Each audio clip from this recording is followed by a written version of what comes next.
Sir ಒಂದು ಇದೆಲ್ಲ ಶುರುವಾದಾಗ ಎಲ್ಲರೂ ಒಂದು ಶಾಕ್ ಪರಿಸ್ಥಿತಿಲಿತ್ತು. ಅದಾದಮೇಲೆ ಏನೇನೋ ಬೇರೆ ಕಥೆಗಳು ಕೇಳ್ಕೊಂಡು ಎಲ್ರಿಗೂ ಒಂದು ಕುತೂಹಲ ಬರೋಕ್ಕೆ ಸ್ಟಾರ್ಟ್ ಆಯಿತು. ಆಮೇಲೆ ಬರ್ತಾ ಬರ್ತಾ ಆಗ್ತಿರೋದೆಲ್ಲ ನೋಡಿದಾಗ ಬೇಸರ ಆಗೋಕ್ಕೆ ಸ್ಟಾರ್ಟ್ ಆಯಿತು. ಇಲ್ಲಿ ಸದ್ಯದ ಪರಿಸ್ಥಿತಿ ಎಲ್ರಿಗೂ ಗೊತ್ತಿರೋ ಹಾಗೆ, ನನಗೆ ಇವಾಗ ನಿಮಗೆಷ್ಟು ಗೊತ್ತೋ ಬಹುಶಃ ನನಗೆ ಅದಕ್ಕಿಂತ ಕಡಿಮೆನೇ ಗೊತ್ತಿರುತ್ತೆ. ಹಾಗಾಗಿ ಹೇಳ್ತಾ ಇದ್ದೀನಿ, ಕಾನೂನು ಅಂತ ಒಂದು ಬರುತ್ತೆ, ಆದರೆ ಸಿನಿಮಾ ರಂಗದಲ್ಲಿ ಒಂದು ಕುಟುಂಬ ಅಂತ ನಮ್ಮದು ಬರುತ್ತೆ. ಆ ಕುಟುಂಬದಲ್ಲಿ ಒಂದು ಬೇಸರ ಇದೆ. ಹೊರಗಡೆ ಇದಕ್ಕೆ ಈ ಪರಿಸ್ಥಿತಿಗೆ ಬಲಿಯಾಗಿರೋ ಕುಟುಂಬದ ಪರಿಸ್ಥಿತಿ ಒಂದಿದೆ. ಒಂದಂತೂ ಸತ್ಯ, ಇವಾಗ ನಾನು ಪ್ರಕಾಶ್ ರಾಜ್ ಸರ್ ಮಾತಾಡಿದಂಥ ಒಂದು ಭಾಳ ಅದ್ಭುತವಾದ ಮಾತನ್ನು ಕೇಳಿದೆ. ಈ ಮೀಡಿಯಾ ಆಗಲಿ ಫೋನ್ ಆಗಲಿ ಏನಾಗುತ್ತೆ, ಒಂದು ಒಳ್ಳೆ ಎಕ್ಸಾಂಪಲ್ ಕೊಟ್ಟರು, ಈ ಕೋತಿ ಕೈಲಿ ಮಾಣಿಕ್ಯ ಕೊಟ್ಟಂಗೆ ಅಂತ. ಸೊ ಅಂಥ ಒಳ್ಳೆ ಟೆಕ್ನಾಲಜಿ ಆಗಲಿ ಅಡ್ವಾನ್ಸ್ಮೆಂಟ್ ಎಲ್ಲ ಇರೋದನ್ನು ನಾವು ಬಳಸ್ಕೋಬೇಕು, ಒಳ್ಳೆದಕ್ಕೆ ಬಳಸ್ಕೋಬೇಕು, ಒಳ್ಳೆ ವಿಚಾರಗಳನ್ನು ಜನರಿಗೆ ತಿಳಿಸುವಂಥ ವಿಚಾರದಲ್ಲಿ ನಾವು ಬ್ಯುಸಿ ಆಗಬೇಕು. ಆದರೆ ಈ ಥರ ಆಗೋಗಿದೆ, ಘಟನೆ ಆಗೋಗಿದೆ.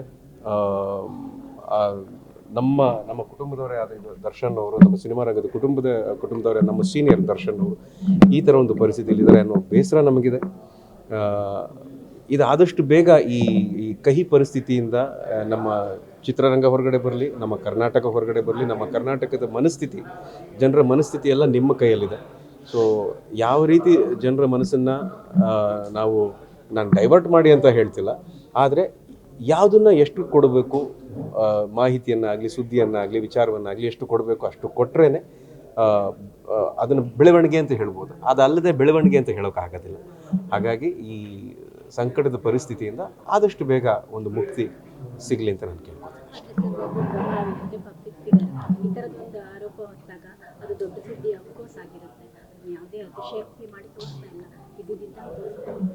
ಅದೇ ಹೇಳ್ತಿರೋದು, ಅತಿಶಯೋಕ್ತಿ ಯಾರು ನೀನು ಅತಿಶಯೋಕ್ತಿ ಮಾಡ್ತಿದ್ರೆ ಅಂತ ನಾನು ಹೇಳ್ತಿಲ್ಲ.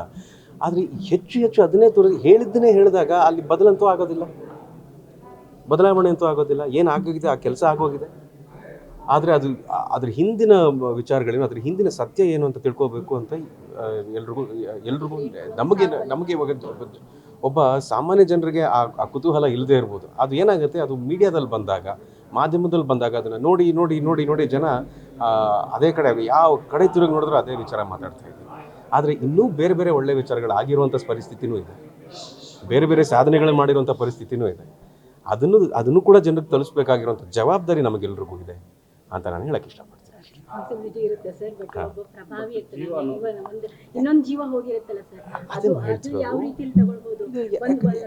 ಯಾವುದೋ ಒಂದು ಘಟನೆ ನಡೆದಿದೆ, ಯಾವುದೋ ಒಂದು ಘಟನೆ ನಡೆದಿದೆ.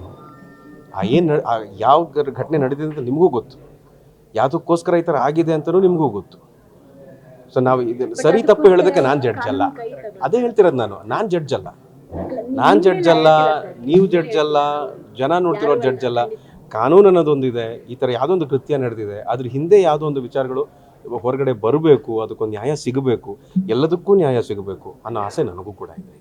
ಆಮೇಲೆ ಎಷ್ಟೇ ಮಾತಾಡಿದ್ರದ್ದು ಅಷ್ಟೇ.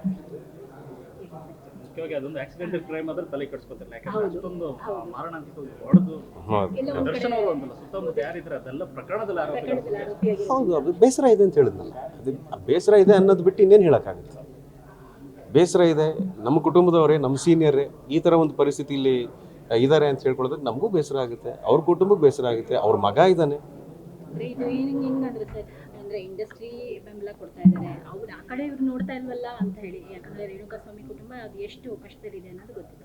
ಅವ್ರು ನೋಡ್ತಾ ಇಲ್ಲ, ಎಲ್ಲ ಸೇರ್ಕೊಂಡು ಯಾಕೆ ದರ್ಶನ್ ಅವರ ಸಮರ್ಥನೆ ಮಾಡ್ಕೊಳ್ಳೋದಕ್ಕೆ ಬಿಡಲಿಲ್ಲ ಅನ್ನೋ ಒಂದು ಪ್ರಶ್ನೆ ಬರುತ್ತೆ. ನಾನು ಒಂದು ವಿಷಯ ಬಹಳ ಪ್ರಾಮಾಣಿಕವಾಗಿ ಹೇಳ್ತೀನಿ, ಬಹಳ ಮುಕ್ತವಾಗಿ ಹೇಳ್ತೀನಿ ಕೇಳಿ. ಈ ಎಲ್ಲ ಆಗುಹೋಗುಗಳನ್ನು ನೋಡ್ತಾ ಇದ್ದೀವಿ. ನಾನು ಮುಕ್ತವಾಗಿ ಹೇಳಬೇಕು, ನಾನು ಇದನ್ನು ಬೆಳವಣಿಗೆ ಅಂತ ಹೇಳೋಕ್ಕೆ ಇಷ್ಟನೇ ಪಡೋದಿಲ್ಲ, ಆಯಿತಾ. ಇದು ಒಂದು ಕಹಿ ಘಟನೆ.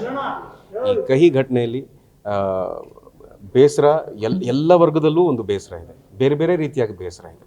ಆದರೆ ಅದಕ್ಕೆಲ್ಲ ಬಗೆಹರಿಸಬೇಕು ಅಂತ ಹೇಳಿದ್ರೆ ಅದಕ್ಕೆ ಕಾಲನೇ ಉತ್ತರ ಕೊಡು. ನಾನು ಏನೂ ಉತ್ತರ ಕೊಡೋದಕ್ಕಾಗೋದಿಲ್ಲ. ನನ್ನ ಬೇಸರ ಮಾತ್ರ ವ್ಯಕ್ತಪಡಿಸ್ಕೋಬೋದು. ತುಂಬ ಗೊಂದಲದಲ್ಲಿದೆ ಪರಿಸ್ಥಿತಿನೇ, ಬಹಳ ಗೊಂದಲದಲ್ಲಿದೆ. ಈ ಸರಿ ತಪ್ಪು, ನಾನು ಸರಿ ನೀನು ಸರಿ, ಅವ್ರು ತಪ್ಪು ಇವ್ರು ತಪ್ಪು ಅನ್ನೋದೆಲ್ಲ ಅಲ್ಲ. ಅದನ್ನೆಲ್ಲ ಮೀರಿ ಒಂದು ಉತ್ತರ ಬರಬೇಕಾಗಿದೆ. ಆ ಉತ್ತರ ಕಾಲನೇ ಕೊಡುತ್ತೆ, ನೀವು ಹೇಳೋಕ್ಕಾಗಲ್ಲ. ಸಿನಿಮಾ ಈಗ ಕುಟುಂಬದವರೇ ಆ ಸಿನಿಮಾದ ನಾವು ತುಂಬ ನೋವಲ್ಲಿದ್ದಾರೆ ಅಂತ. ಹೌದು, ಅದು ದೊಡ್ಡ ಕಷ್ಟ ಅಲ್ವಾ ಅದು. ಮುಂದಕ್ಕೆ ಹೇಗಪ್ಪ ಅನ್ನೋ ಒಂದು ಚಿಂತಾಜನಕ ಪರಿಸ್ಥಿತಿ ಅದು. ಅದು ಯಾವ ರೀತಿ ಅವರು ನಿರ್ಧಾರ ತಗೋತಾರೆ ಏನು ಎತ್ತ ಅನ್ನೋದು ಅವ್ರಿಗೆ ಬಿಟ್ಟಿದ್ದು. ಗ್ಯಾರಂಟಿ ನ್ಯೂಸ್, ಸುದ್ದಿ ಖಚಿತ, ನ್ಯಾಯ ನಿಶ್ಚಿತ.